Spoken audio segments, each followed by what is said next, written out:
and to share their journey with you and with us and with everybody. Today I am with my amazing co-host, Sam. Guide us. Hello.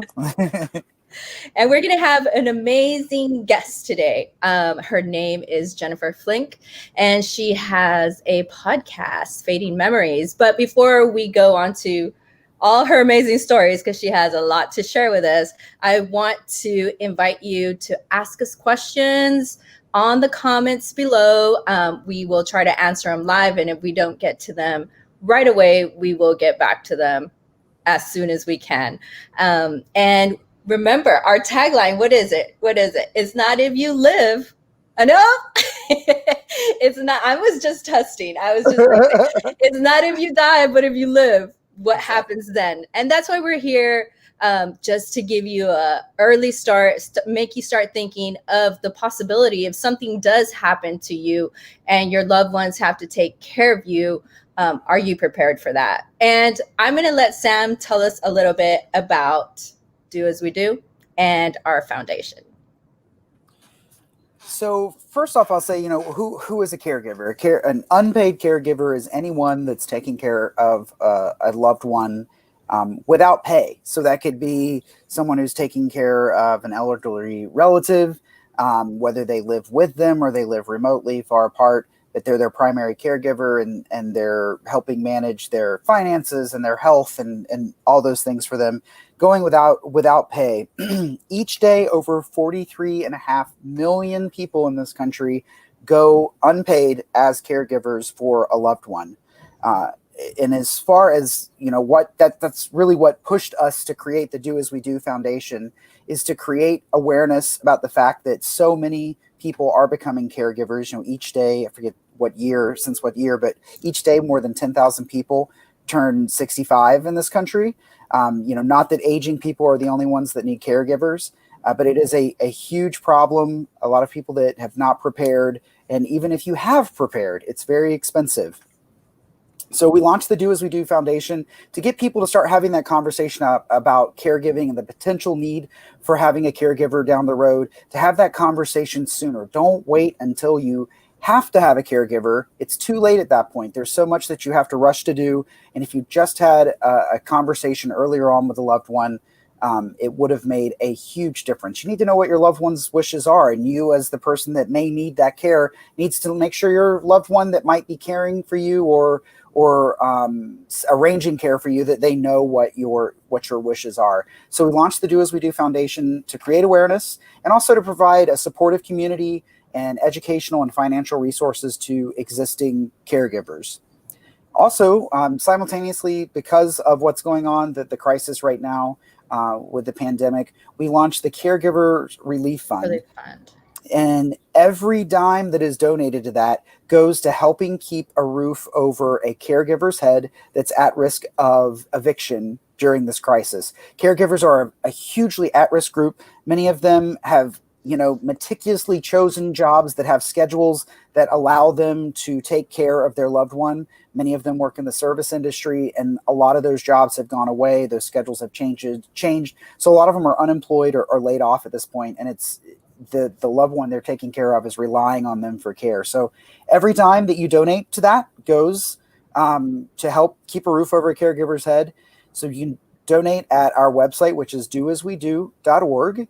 Also, if you know a caregiver that's in need, that's at risk of losing their home or their apartment, send them to DoAsWeDo.org. We have an amazing process that we've laid out with our partner Approve Shield for people to apply for assistance. And the last thing I'll say on that before I toss it back over to you, Diana, is that don't think of having to donate to pay for someone's entire rent. People are resourceful, especially caregivers, so they could literally just be $50, $100 short. And that's all they need to pay their past due balance with their landlord. So any small amount helps. It adds up. $10 from you and 5 of your friends could help keep one person in their home for months to come. So any amount you donate would be greatly appreciated.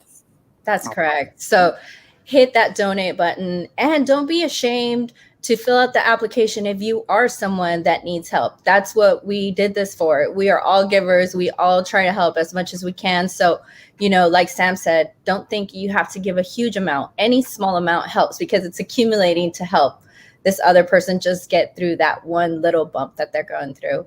And make sure, remember, send those comments. We are live on Facebook, LinkedIn, YouTube, and pretty soon we'll be coming live on Instagram. So stay tuned for that. But I don't want to take any more time because our guest has so much to say. She actually is really always on the other side. She's always interviewing people. And today we get to interview her and we get to get it all out of Jennifer. Welcome, Jennifer. Thank you for being on.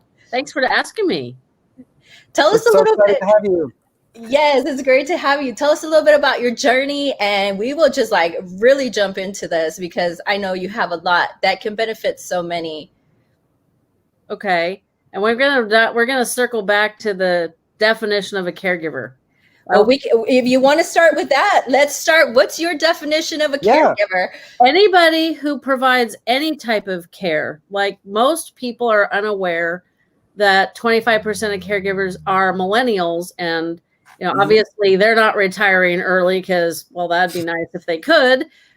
But if you're a millennial and you're helping your parent take care of your grandparent, or maybe you go over to your grandparents' house and mow the lawn and take care of the yard, that's a caregiver because all of those things need to be taken care of. So it's important to know that you're a caregiver because then it opens the door to all of these resources. I didn't consider myself a caregiver until after my dad died because he took care of mom. And I was completely like, it just blows my mind, completely oblivious to the Alzheimer's Association, to all of the fantastic resources that are out there. And, you know, to be fair to myself, there were less of them earlier on, but you know, pretty much. That's something that we will definitely circle back to because that's part of Do As We Do. We are looking for those resources so that we can have people find them quickly so that, you know, if they need even a hotline for specific things that caregivers go through, I know that there's many resources out there. And I know that you have a list of them already on your website. So those will be very useful. So let's jump into your story. Tell us, Jennifer, tell us how you got started. Tell us how you became a caregiver. Well, as I mentioned, I helped take care of my mom for the last 3 years. She passed away the very end of March of this year. And, you know, sometimes I joke that she saw what was coming down the line and said, that's it, I'm out. And, you know, because that's kind of how my mom kind of rolled. But to back up, there are 3 generations of women on my mom's side of the family that have had memory loss. My great-grandmother had what they called back in the old days senile dementia. She died before I was born, so I don't know too much about her other than I did hear stories about putting full bowls of Tupperware on the stove to boil. That must have been a nice mess. And the smell, like you don't even need smell-o-vision for that one to pop into your head. But she and my grandmother were probably easily 40, and I was born in 66 at the end of 66. So I don't really know what the roads were like then. I'm not implying that we had dirt roads, but you know, now we have wider freeways and all that good stuff. So I'm sure my grandmother was raising kids and trying to deal with her mother, and I'm sure that was just absolutely lovely. So fast forward to 1996, my grandmother is having like an unending headache and the doctors are just poo-pooing her. Turned out she had a brain aneurysm that leaked for 3 months before they fixed it. And the doctors were like, okay, well, we fixed the aneurysm, she'll be fine. But they didn't go into any details of what could happen. And she went down the path very, very similar to somebody living with Alzheimer's. And I feel really silly because I was literally talking to one of my guests earlier this year, and this person said, oh, so she had vascular dementia. I was like, duh. You're right. She probably did. Vascular dementia obviously affects the veins in your brain. It's usually associated with stroke. So, it's not necessarily associated with very few people have brain aneurysms that leak for 3 months. Right. At the same time, I was noticing issues with my mom. Anybody that's listened to my podcast probably thinks I'm getting Alzheimer's because I tell the story all the time how we had a family business together and my mom would take orders from clients with no directions, no due dates, nothing useful to get it done. And it got to the point where when I would hear her, chatty with the client, I would go out and say, oh, so what are we doing for, Sam today? And just kind of like insert myself into the conversation so that I could make sure that we got all the details and I didn't have to, shamefully call them later and go, oh, my mom forgot to write something down. It was easy to dismiss these kind of, lack of details because, oh, well, the phone rang, somebody else came in, we all miss some steps in life, and that's not a sign of Alzheimer's, but it happened more frequently. And there was one day, and I really wish I remembered what year it was, but I missed one of those conversations and I held up the order to her because I was probably frustrated and my body language and my attitude probably didn't help. But I said, what are we supposed to be doing for Diana here? And she looked at it and she goes, well, I don't know. That's the employee's handwriting. And I was like, not. And they weren't even similar. I mean, like the employee had big loopy handwriting. Mom's was much more angled. I mean, somebody zipping by on a bicycle would have noticed that they were very different. And I was like, oh, this is not fun. And I forgot exactly what I asked her, but it devolved into, well, I don't want to end up like my mother. And she stomped out of the room. And I thought, well, great, because murder is illegal. And I don't know what else I'm going to do if you don't want to end up like your mother. And that was a prime time to have a conversation. And I had talked to her, said, Mom, you used to have some daffy moments, once or twice a week. We all get those. But you're having them a lot more frequently. And I'm starting to get really worried. That's probably when she said, I don't want to end up like my mother. And she just literally curtain down, shut the conversation off. And was that a hard conversation to have? When you finally had it with your mother, was that a tough conversation, or you just kind of like were so frustrated and had anxiety and just blurted it out? Or did you kind of sit down with her and start discussing, hey, this is what we need to do? Because you had already experienced this with your grandmother, correct? Right. No, it was more like, literally, it was about as long as what I just described. What are we doing for this client? I don't know. That's not my handwriting. Yes, it is. Oh my God, this is freaking me out. You've been having more daffy moments. I'm getting very worried. I don't want to end up like my mother. Boom, end of conversation. I mean, it was literally, I remember she stomped out of the room and I remember literally thinking, well, what the hell am I supposed to do? Murder's illegal. That's the only option. If you don't want to end up like your mother, that's my only alternative. Well, maybe pushing you in front of a bus would be illegal. So, and for the longest time, I was like, she's just in denial. There is I don't know if you want to say symptom or diagnosis, but it's called anosognosia, which is big fancy word for you don't know what you don't know. So I'm not really sure when she moved from pretending she didn't have a problem to not knowing she had a problem. I have a feeling it was a lot earlier on than I assumed, but it's just like, we just kind of muddled through. Looking back, she used to just drove me bananas. Took me half an hour to get to work. Took her literally like 5 minutes. I always got there first. Opened the shop, got everything ready. We had a photography studio and a 1-hour photo lab. Got all the machines doing, everything. It was like, 20, 30-minute process to get everything up and running for the day. And she would show up like 5 minutes before opening and she would sweep the walkway. Now, granted, there were trees with these little leaves that like 365 days a year ended up inside. So it wasn't like sweeping wasn't necessary, but she did it every day and she did it for like a long time. And I think it was a process. Yeah. It just didn't make complete sense. It wasn't like the thing that she necessarily needed to be doing. Yeah, it wasn't the highest priority. Right. Maybe sweep 5 feet on each side of the door, but she'd sweep like the whole front of the building.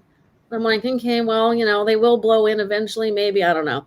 And then she would, I'd be starting to clean up and getting ready to, wind down for the day. And she would get started with orders and to be like, why are you starting all this stuff at 5 o'clock? We're leaving at 6. Like, I have a kid. I need a 35-minute drive home. Got to go home. Somebody's got to make some food, take care of all this stuff. And I always felt really guilty for leaving her alone. And I don't know exactly why, but it was really stressful. So when they decided that they were retiring in 2005, I swear, I was like bipolar.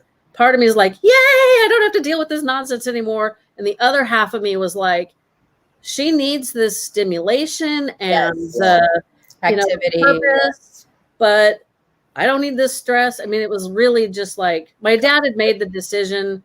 The lease was up in 2005 at the end. And I guess the landlord had allegedly done something that broke the lease. And so he was like, we're out of here. Sorry, I'm bumping my mic. Getting too crazy with the hands. Hey, by the way, they already sent us a comment. They're like, we love Jennifer's attitude. So I told you, that's why I wanted to jump right into your story. So from 2005 to like 2010, she was okay. It was like she'd repeat herself. There was time after a while you'd be like, oh, okay, I'm done with this visit because, I just really don't want to have to tell her how old the dogs are again or what grade my daughter's in again. And it was like, if you divide Alzheimer's or dementia into like, usually there's like 7 stages, but if you divide it into thirds, she was like at the end of the first third, kind of entering the middle stages. Mm-hmm. And it wasn't until I live in the town that she grew up in, which doesn't resemble what it looked like when she lived here at all. She drove out here. It's like I said, a 20-mile drive. There is literally a very direct route. And then there's the freeway, which is reasonably direct. And then there's the way my dad liked to go, which would be like over the hill, around the mountain, through the neighborhood. It was like, dude, like, just drive down the country road. Yes, it's narrow and twisty, and you don't really want to do it in the dark, not in older years, or you don't want to do it in the fog. So I'm like, there's times when you might avoid that particular path, but they always took the hardest one. And this one day she called me up. She was coming out.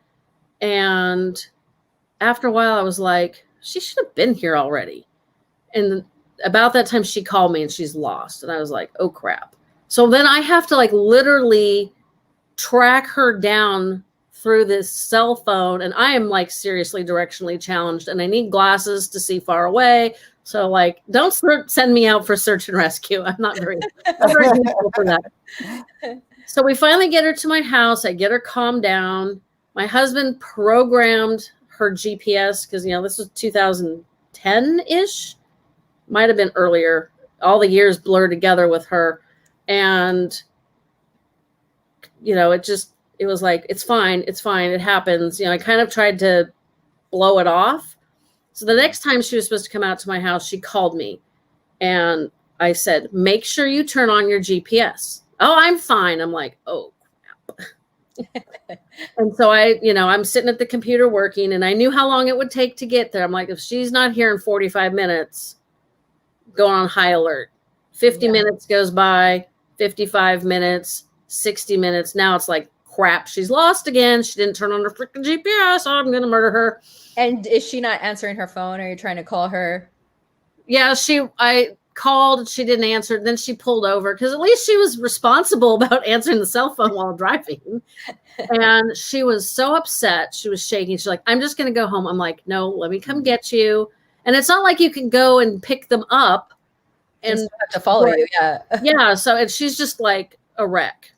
And I get her home and she's like, I should just go home. I'm like, no, you're here now. Let's just go out to lunch and do whatever it was we were planning. Of course, I am like stressed out and I'm trying to just be like, oh yeah, everything's cool. It's fine. She did not drive to my house after that because I'm like, I cannot handle the life-shortening stress that you are doing to myself. Yeah, that's like one of my questions for you. Like, how going through this several in several generations or several years in your life. How did you deal with your mom to not get so stressed, or at least not to show her and her feelings? Because a lot of the people we've interviewed, it's a very natural reaction to get angry because you don't know how to help them and it frustrates you, but it's not anger because you don't want to do it for them. It's anger because it hurts you that you can't really help them in the way that you want to. How did you deal with that? Well, some days were better than others. And I've learned a lot of techniques in the last couple of years while podcasting. I have unfortunately learned a tremendous amount of self-care, and I've just learned a tremendous amount this year. And of course she's gone. So it's like, well, I wish I'd known that then. It's very helpful to just remind yourself. This is one thing I learned from a guest. She took care of her husband the entire time that he had Alzheimer's. And, we're talking advanced age, and we're talking about this little petite woman, and I don't know how tall her husband was, but generally men are taller. And she took care of him. I mean, she did have help, but she took care of him the entire time that he was sick. And she found very early on, if he asked her a question again and again and again and again, which happens, and she would roll her eyes or sigh, which is a very normal reaction. And it's not really like, if you ask me a question, I was like, okay, you might not take it super negative, although, we could argue about how negative that kind of facial expression is. One day she either sighed or rolled her eyes, and he looked like she had smacked him. And she felt so guilty that she vowed never, ever to allow him to feel that way again, which that's commendable, because trust me, there are days when you just want to run away. And she would just remind herself, if he could remember that I answered this question, he wouldn't be asking, 15 times. He didn't ask for this disease. So I just need to have patience. Now, I think she's probably a better person than I was. And I have learned that there is a huge difference between spouses caring for one another and adult child caregivers. Because it amazes me how my mom could still pull that mom card, poke all the buttons, and it was just like, I you're like, I'm not 12. It has to do, even if you've had your time to acknowledge, this is real. She has this problem. You get it. You know it. You know that walking in to visit her and all that. But at the same time, most of your life, your memories with this person is not of them being this way. So the reactions that you usually throw right back at your loved one are what you threw back at them when they were completely there. Whereas if I don't know your mom and you tell me as we're walking in what's going on with her, it'd be easier for me to have patience because I don't have all that history. You just told me what's wrong. So I, know to be patient. It's so much easier when it's not your loved one and you're not dealing with it every day or every visit. Yeah, because you're conditioned to that reaction, like you said. Yeah, that's what you're used to reacting to. But when it's over and over and over again, it's really difficult until you get into that empathetic state where you're like, they're not doing this because they want to. It really changes the way you treat somebody when you start seeing why they do the things they do. So, would you say that your parents, I guess, how old was your mom again when she was diagnosed? Well, technically she was diagnosed at 69, almost 70. Okay. But it was before then. It was before. Oh, by the time she was diagnosed, it was like, if you wanted to go to the doctor, go, you think? Well, do you feel like your parents had a plan in place for when they did need care? Nope. Yeah, it was just not an open discussion that you and you have a sister that you guys had with your parents. It wasn't like there was a set plan in place. There was no plan. That was the hardest part. And my dad died almost 3.5 years ago. He died March 2nd, 2017. Mom died March 31st, 2020. I'm still pissed off at him. Because what happened back in 2016 was let me back up a couple steps. My dad had diabetes. He was one of those people who thought, I'm just going to eat what I want and die happy. News alert, doesn't work. He got a live kidney donation in March of 2009. March must be the year for them, or the month for them. And in 2009 is when he got the donation. In 2008, my mom went through all the testing to be a donor, and she was rejected because of cognitive impairment. And I thought, hallelujah, we finally have a diagnosis. It wasn't until after my dad died, so we're talking 2017, I had to take her to the doctor for whatever regular, she was pretty healthy except for the brain. and I had told them when I made the appointment, I want to see her diagnosis. I want to know what has been going on all these previous years. I had my assumptions and, what I thought I knew, but information to me is important. It's, the more information you have, the better you can move forward. So it turns out she was not formally diagnosed in August of 2008. She was formally diagnosed 3 years later in September of 2011. And why do you think it takes so long to get a diagnosis like that? And what did you do to push, since you probably already knew and you kept pushing them, because we've heard that before. Yeah. Yeah. Well, there's two things. One is the Alzheimer's Association pushed through a bill for doctors to get reimbursed through Medicare for any patient 65 and over to have a cognitive assessment. Now, most people probably heard the president bragging about his cognitive test, which then, of course, the media talks about what that test is like. I have been through that test with my mom. It literally is 8.5 by 11 sheet of paper.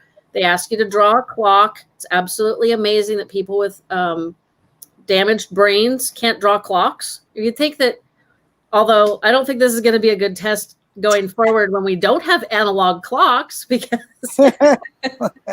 it's like, I'm not sure. They may draw a digital. Yeah. They tell you to draw a clock. So you have to do the circle, put in the numbers, and then put the hands. And they usually ask for 10 after 10. And I think the same number throws you off, because you have, when I tell you put the hands at 10 after 10, you have to think about it, right? And your brains are good. Assuming your brains are good? Yeah. Assuming. So far, so good. Okay.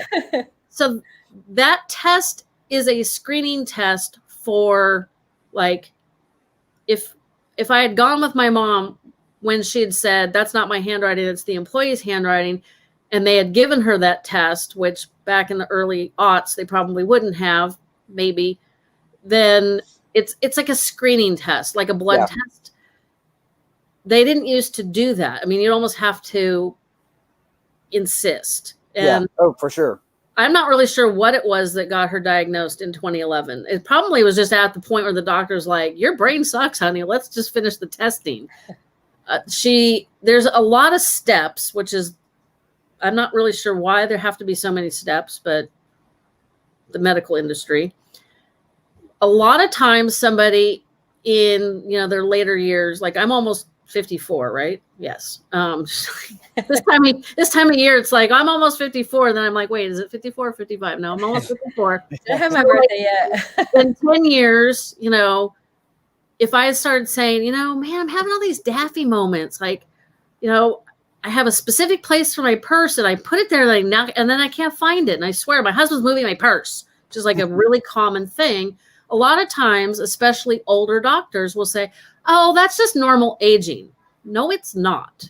Right. Normal aging, well, it's stuff that's not normal aging is if you have memory loss that affects daily life. You can't remember who you're having lunch with today or what's on the schedule, and you have to use a lot of memory devices like the reminders on your phone or Post-it notes, and even those are not helping anymore. I interviewed a gal who has younger onset Alzheimer's, which is Alzheimer's that's diagnosed by the time you're 65. So my mom technically had it, but wasn't diagnosed in time. She worked for Intel, and she would have conversations with her team. She was in the management. She was not she was up there. She'd been in the tech industry for a long time. And she would have a conversation with her team, and she would have to take super, super detailed notes because they would come back and report back on whatever it was that they had discussed previously. She would have no clue. And it took her 2 years to get diagnosed. And I think that was 2015. So, it's getting better because now they're realizing that, it's not just it could come sooner. Yeah. It's like if somebody goes to the doctor, this is my humble opinion, and says, I'm really worried about my memory, that should be an instantaneous, okay, nobody freaking goes to the doctor because they think something's wrong with their mind unless they're really worried. Right. So don't let a doctor tell you it's normal, because if you have gone to the doctor and you're concerned about your memory, it is most likely not normal. Yeah. There are things that, sorry. Oh, I was just gonna say there's multiple cognitive tests that are used to diagnose dementia and other cognitive issues, but there's a very simple 6-question cognitive test, I can't think of the name of it, that I think has become the more common thing that primary care physicians use. But you just have to ask them, to be tested, or ask for your loved one to be tested, encourage it. And some primary care physicians, it just may not be something they've been exposed to that much because of the clientele that they have. Their patients may be of a demographic that they're just not used to it, or just the volume of patients they have coming through their office is just not, they just don't stop and do those things. So you do have to encourage them. It's the way healthcare works in this country. That's something that we really have to talk about, because if you don't know, you think your doctor knows everything. So you go in there, you take your mother or your father, and you're like, well, they're the doctor. And it's gospel. And that's why we're here, to teach people that it's okay to ask questions. It's okay to push them. And you're the one that's dealing with your parents or with a loved one. Yeah. And you're the advocate for them. So you really have to push it and to break that intimidation that sometimes people feel. Yeah. Like he's a doctor. I'm not a doctor, so he knows best. Well, and sort of shifting gears a bit, but still talking about healthcare. A lot of people that have not had to experience this with an elderly loved one or someone that needed long-term care, if you need to put them into a facility, it is just that easy to just put them in a facility, but you have to understand what you're doing. Like, the care that you get in a nursing home in this country widely is just appalling, and it drastically deteriorates the person. That is the only option for some people, and that is unfortunate. But the longer you can keep them at home, or if you have the financial resources to put them in somewhere nicer, it makes a big difference. In your case, for the last 3.5 years, you put your mother into a memory care facility, which is much more advanced than what people would think of as a nursing home. So I know for you got to experience the kind of care she got in a place like that, but also the extreme expense of what it is. So tell us a little bit about that. When my dad was on hospice, well, let me back up another step. It's like all the generational stories blend together. My aunt, who is the youngest of the 4 siblings, my mom was the oldest, she stopped working to take care of their mom. Now, my aunt was a waitress. She was a great waitress. I'm not making no disparaging comments on people that do that job. I could not do it. It's hard. Yeah, I have not ever done it. I worked at Burger King for 3 months, and I was like, I'm out. I'll tell you, my first job was McDonald's. I worked for like an hour. My feet were sliding in the grease, and I was like, I can't. Yeah, I can't do this. Yeah, no, I'm like very logical. I love to like make the joke. Like, I'm serious. My sister and my dad are Geminis, or my dad was, my sister is. And my dad always said, it's like the sign of the twins. Well, I'm like literally half super logical person and half artist. Yeah. So yeah. I get like, I don't know. We get you. We get you. We understand what you're saying. So while my dad was on hospice, his best friend said, now your dad assumes your mom will just come live with you. And it was like, me? Who are you talking to? Me? I had just turned 50. My daughter still lived at home. Now she moved out. Okay, you think 2020 was bad? 2017 wasn't great either. We started off the year with my dad coming out of the hospital on hospice. Then my oldest dog died. Then my daughter moves out. Then my dad died. That was the first 2.5 months. So 2023, I'm going to be hiding for, I don't know. Yeah, 2023 is going to be amazing. We're just calling. Better be. I don't have any more parents to die. I do have a grandmother. She's 102. I don't know if she's going to make it to 2023 though. And is this your grandmother with dementia? No, No? Or with Alzheimer's in 2012. 12 or 13. Okay. No, my dad's mom is mostly blind from glaucoma and now really super hard of hearing. So it's really difficult to visit with her because you have to like lean next to her and talk in her ear. And she's a little bit demanding, but I guess at 102, that's okay. She's earned the right. Yeah, for real. okay.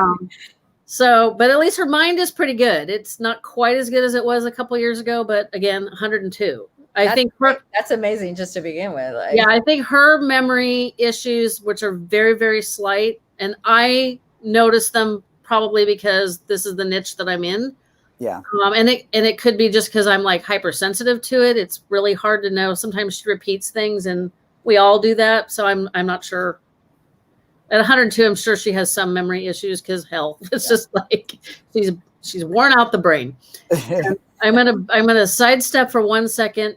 When we were talking about going to the doctor and being tested for memory issues, there are other things besides Alzheimer's and dementia, all the ugly stuff for memory loss. It could be a medication issue. You could be dehydrated. You could have significant vitamin D deficiency. So if you're having memory issues and you're like, holy bleep, I might have Alzheimer's, I don't want to know, you might have something that the doctors can fix. So we had a comment come in saying that it was like they've been saying it's stress and different things, stress related. It could also be memory loss. Yeah, it can be. I mean, when like stress is poisonous for your brain. So just like, and of course 2020 is a petri dish of all of the things to do wrong if we want cognitive health. I joke, but I'm part of me is very concerned that this is just going to ramp up the speed of which older people get these diseases because they've been trapped in their homes. There's fear, there's stress, there's financial issues, there's racial no interaction. I mean, it's like having no interaction with people right now. Oh, and it's terrible. I've talked to people in my support group and guests and online, and they're like, we haven't seen anybody for 2 months. My mom came out of the adult day program. I fear she's declining faster, and I'm afraid this is her new normal. And it's like, yeah, probably is. And I've heard that. We've all heard that so much. Yeah, it's really sad. I've joked that, grandma before now was like, you never visit me, you never come see me. And grandma in 2020 is like, stay away. I don't want to see, because don't come cough on me. Right. When you think of how long it goes for them, and for a lot of, elderly people or people with a lot of the risk factors for the virus, they went to the mall to walk around, or they went somewhere indoors, and you can't do that now. It's either not open or your loved one has locked you in to make sure you can't go to those places, which would be my case. Well, here's the advice that I've given people, and this came from my maternal grandfather, who I just adored. He would always say, nobody gets out of this world alive. And then I add on to the end, there's a big difference between caution and paranoia. If you have a loved one in the advanced stages of Alzheimer's, okay, I don't think them getting COVID is really ideal, but are you prolonging their life? Why? By putting them in a bubble. Yeah. Yeah. One of my friends, her dad has Lewy body dementia, which there's a lot of other weird things. Like the guy gets really nutsy at the full moon. So this poor woman does not get any sleep at the full moon, which is really strange.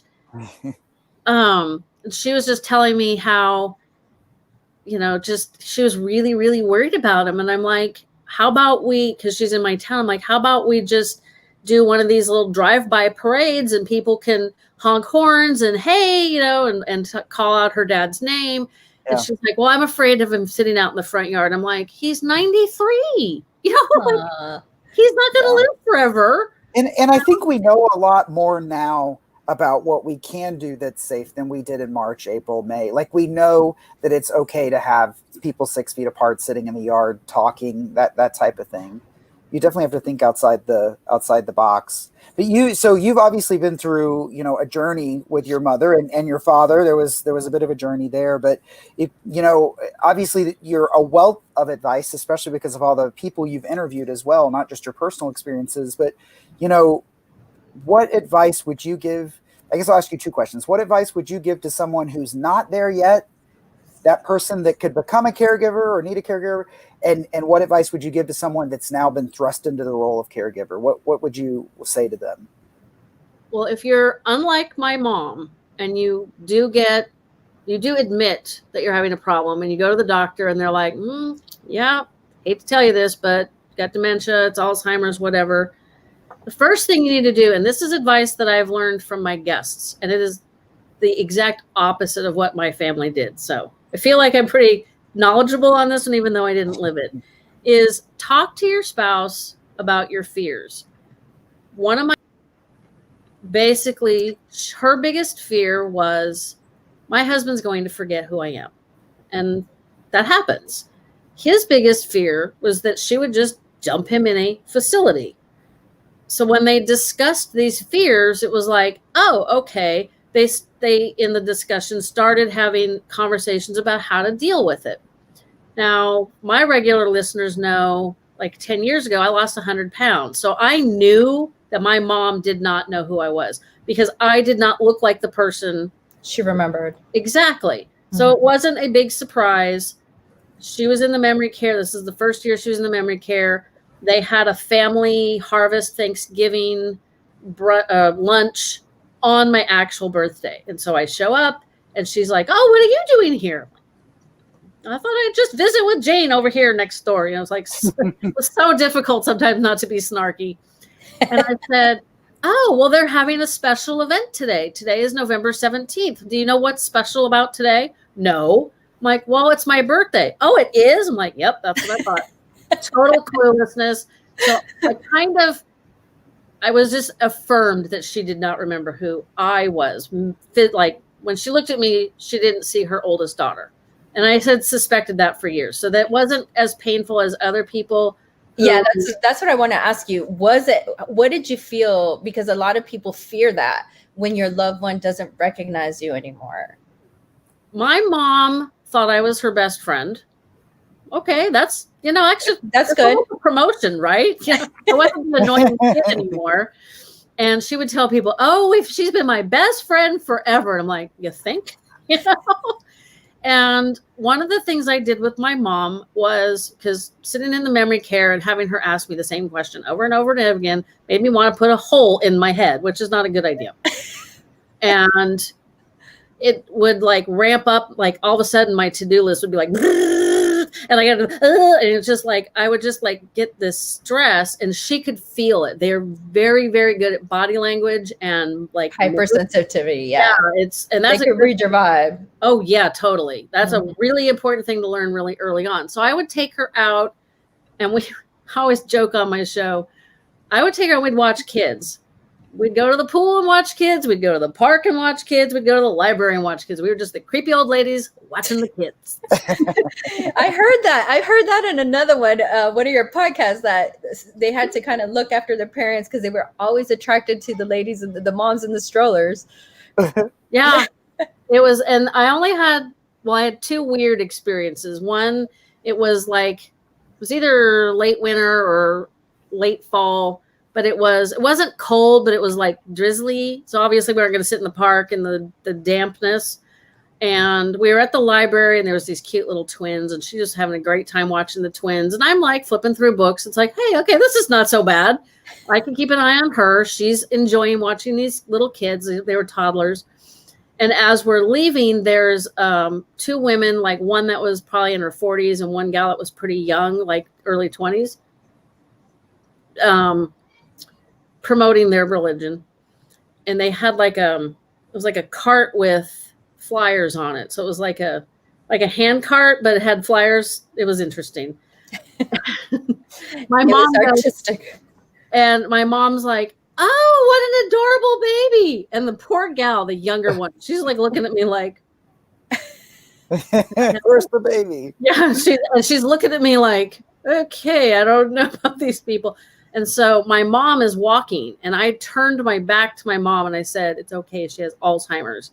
And it took me a long time to feel comfortable uttering that word around my mom. It wasn't until I realized that she didn't, if I said my mom has Alzheimer's, she didn't connect it to her. Because you were her best friend. Exactly. It took me like, it's important to look back and think, why did it take me so long to figure some of this stuff out? Because when she was first in the memory care and I would take her out, she's like, does my husband know where I'm going? Yes, Mom, Dad knows where you're going. Those are two completely different conversations, but I was answering appropriately, right?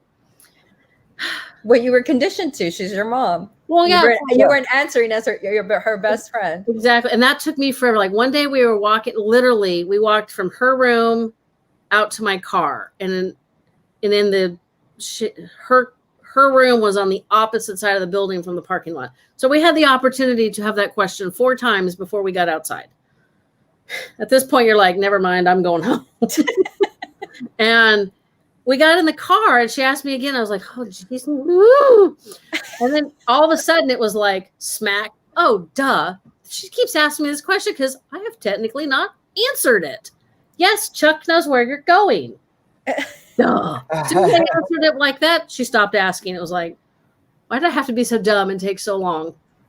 So that's the first that that was like a very roundabout way to answer for the first question. So early on, if you know you're having an issue, you've been diagnosed, talk to your spouse about your fears. And, I think when you discuss them, it kind of helps alleviate them, even though you know that they might come true. So once you guys have discussed, I'm afraid you're going to forget me. I'm afraid you're just going to leave me on this corner. Then share your fears and and what you've discussed with your immediate family, maybe your really close friends, because they need to be brought in on this. You can't, you can't just pretend that everything is fine. It's just, oh, she's tired. Oh, she's stressed, whatever. Oh, no, she hasn't repeated herself 14 times today. Because people are going to be concerned, and it's just only fair. And then once you've enlisted your friends and your family, you want to start your care team. And this is one of the reasons why I wanted to go back to the description of a caregiver. If, especially right now, there's a lot of neighbors and friends and stuff, hey, I'm going to the grocery store. Do you want me to pick you something up? Do you need me to pick up stuff? We were doing that a little earlier on in the pandemic because we were trying to keep the seniors from going to the, the horrible contagious grocery store. Sam did it for many. Yeah. And it's and it's not necessarily, I don't really like going to the grocery store. So you could do that for me. My husband goes most of the time. I'm just like you. I never step into a grocery if it's delivered or I'm like, please, can you bring this if you want dinner? My husband, I don't mind going, but it's I want to go get the stuff we need for the week and be done. He goes every freaking day, mostly because it's next door to the Extreme Pizza, where he goes and has pizza and beer every freaking day. So it's oh, I'm ready. Oh, I'm going to go to Safeway. Oh, you mean the pizza place? It's But to your point, there's different levels of caregiving. There's different types of caregivers. Exactly. It could be you're mowing your grandmother's lawn, delivering her groceries, something like that. That there's caregiving on many different levels. Well, and it could be my mom. My mom was in a women's service organization, and 2 of her friends would pick my mom up and take her to the lunch meeting. Now, one friend would then drive my mom around while she did her errands. I don't know why the hell you'd want to take my mom errands. Especially the woman would go to Costco, which is overwhelming. I want you to go into a Costco or a big department store, or even a grocery store, and just stop and look at everything. There is tons of stuff and people and lights. And it is lots of things to stimulate your. Yeah, it's bonkers. Yeah. When you think about it, have you ever gone into a store or something and you're tired and you're just I just can't deal with this, because you're your brain is tired. Now that's what they're dealing with every day, and it just gets worse. So, my dad would get really frustrated because she would not tell him what time she was going to bring my mom back. And so my dad always kind of felt on the hook. And I don't know why. I told him at one point, I said, just tell Gloria, hey, if you're going to go do errands, I'm going to go out and do X. I need to take care of these things. So I will be back at 4. If you're going to be back before then, I need to know. I mean, it was like kind of like force her into a time frame, like at least a window. I don't know why he just never appreciated, I think, a lot of what people did. But that's actually being a caregiver. But somebody could say, hey, I know like my dad had chronic illnesses. If somebody else had taken my mom to like the hair place or the doctor or whatever, and just given my dad a couple hours himself, that's definitely caregiving. Yeah. Yeah. And that's the kind of thing. Once you've established this care team, even people who are out of town, out of state, whatever, like I do not call bureaucracies. I don't talk to people on the phone at the bank.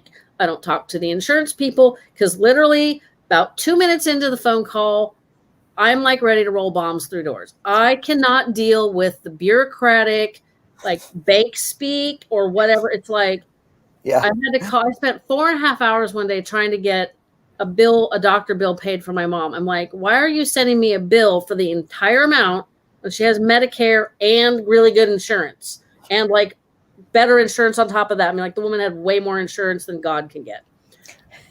And it was like, after 4.5 hours, I'm like, I'm done. Like, this is a half a work day. Nobody paid me for this crap. And I'm just like, like about ready to like explode. And that's very overwhelming. Just something like that. Yeah. Just you don't know anything about Medicare or Medicare. Yeah. Yeah. Like you have to learn all that. Well, you have to learn it, and then you have to spend all that time. Or even like I had a perfect example. I was just trying to set up my parents' mobile app for their banks. And it was so difficult when it's usually just download your app but they just, I don't know why it was extremely difficult for me to do it for them. But I think that that's very insightful information that, essentially have the conversation and make sure the right people are involved. If you're being proactive, which is the most important thing. And we've said that before, we had an attorney on who said the same thing, make sure that your immediate family and key players that will play a role when that time comes, that they know what's going on. And then if you are a caregiver or you've been thrust into that, build your team. You definitely have to build your team. You don't have to do it alone. Hey, one more question. Sorry, Sam. It's been lingering over and over. Did you have power of attorney or a durable for your parents? My parents had a living trust, which I just talked to somebody, maybe it was Sam, but I talked to somebody this week and they were like, oh, in our state, if you don't have like cha-ching kind of assets, it's not worth doing. But here in California, my parents had good assets, but not cha-ching worthy. Yeah. And well, maybe, I don't know, depends on what part of the country you're in. So what was complicated was, when my dad died, it wasn't super clear who was in charge of the trust and the estate other than my mother. So my sister and I did have to go to an attorney so he could read all the, attorney speak documents. And he's like, oh, here it is on page 11. Because the next step would have had to been go to court, have her declared incompetent. Right. And, that's not like something we just do here in my hometown or mom's hometown. It's like, oh, that's like driving over to Oakland or God forbid, San Francisco, maybe Martinez. So you guys can pull up your California map. And just the thought of doing that. And this is like right after my dad died. And it was just like, are you kidding me? And thankfully we didn't have to do that. I was the healthcare power of attorney, which I thought was interesting because we were co-trustees, but I got to be in charge of all that nonsense. So. And you learned. I think we're gonna. There's just so much information that you could share with our viewers, and we definitely want to have you back on the show because we're just like way over, and we really want to get more information and more information. Tell us where they can find you. Tell us a little bit about where our followers can find you and learn more about your podcast and the resources, because you have a lot of resources on your website. So go ahead and share with us. Well, Fading Memories podcast. You can find it on any podcast player. But if you also go to my website, there it is, fadingmemoriespodcast.com.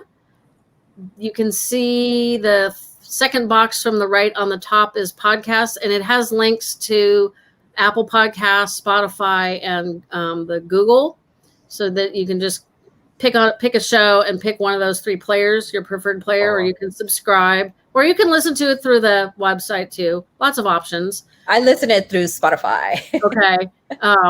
I have a 2017 Honda Accord, so I'm big on Apple Podcasts because it's got CarPlay. I used another app one time and it didn't work very well with CarPlay. So and we all have our little bubbles that we like. You're everywhere, though. Yeah, you're everywhere. Yeah. Every time I'm like, somebody will say, "Oh, are you on this podcast app?" I'm like, how many podcast player apps are there? So then I go and I find myself, yep, I'm on that one too. Never heard of it, but whatever. Spotify, Google Play, Apple Podcasts, those are all great. Those are the big guys. I'm on all the social medias. I think they got those linked there too. Instagram. She's on Instagram, Twitter, Facebook. Go and hit that like button and subscribe to her channel, and also subscribe to our channel. And we want to give a special shout out to all of our sponsors. Thank you so much, Spherix, Approved Shield. I'm a Soap Addict. D Salon. Where's our graphic up here? And Rich B. We want to thank also Blue Jay Nutra, Hustle Aesthetics, Short Productions, AK Realty, and we want to make sure that you guys stay tuned, hit that like button, and we will see you next time. Make sure and subscribe. Thanks, Jennifer. And thanks everyone for watching.